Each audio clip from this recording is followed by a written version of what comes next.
સાહેબ, માતાજીને નમાવાના હતા ને એટલે મોડું થઈ ગયું। આજના યુગમાં પણ અછબડાના દર્દીઓ 5-7 દિવસે ડૉક્ટર પાસે પહોંચે છે। શું ખરેખર આ વ્યાજબી છે? અછબડા એ વેરિસેલા ઝોસ્ટર નામના વાયરસથી થતો એક ચેપી રોગ છે। સામાન્ય રીતે નાના બાળકોમાં થતો હોય છે, પણ એ મોટાઓને પણ થઈ શકે છે, જેમાં 1-2 દિવસ તાવ સાથે શરીર ઉપર લાલ ટપકા અને ત્યારબાદ પ્રવાહી ભરેલી ફોડકીઓ થાય છે અને ખૂબ ખંજવાળ આવે છે।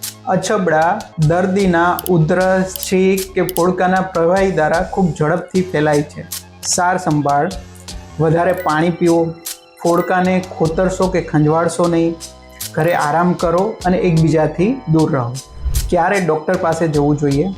જો બહુ વધારે તાવ રહે, ફોડકામાં પરુ અથવા સોજો દેખાય, અથવા કોઈ પ્રેગ્નન્ટ લેડીને અછબડા થાય, આ ઉપરાંત ચક્કર આવવા, શ્વાસ લેવામાં તકલીફ પડી અથવા માથામાં બહુ દુખાવો થાય તો પણ ડૉક્ટરને સંપર્ક કરવો જોઈએ। અછબડા સામાન્ય છે, પરંતુ સાચી અને સમયસર સાર સંભાળથી કોમ્પ્લિકેશનથી બચી શકાય છે। આવી જ માહિતી માટે અમારા પેજને ફોલો કરો।